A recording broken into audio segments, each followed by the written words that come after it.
Magluluto pala tayo ng atay ng manok ngayon. Paano nga ba magluto dito sa Jordan, ng atay ng manok? Magisa lang tayo ng sibuyas. Isang sibuyas lang ang hiniwa ko, pero napalaki ng sibuyas, kaya mukhang marami yung sibuyas at nilagyan lang natin ng asin. Pagkatapos natin magisa ng sibuyas, pagka golden brown na ay ilalagay na natin yung atay ng manok at halu-haluin lang siya para manuot yung panlasa. Depende na lang kung maalat, kung paano kayo magtila, kasi ang amo kong lalaki ay hindi yan talaga nag-aalat sa pagkain kasi nga ay may edad na raw siya.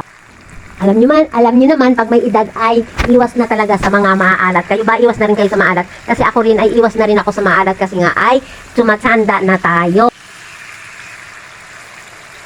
At yan nga, halu-haluin lang natin ng mabuti para maluto ang atay ng manok, o diba? Parang sa Pinas lang dito ang pagluluto, hindi sila gaano maarte. Maarte lang sila dito pag marami silang bisita. Pag may bisita ay 5 hanggang 3 putahe ang kanilang inihahanda. Depende kung ang bisita ay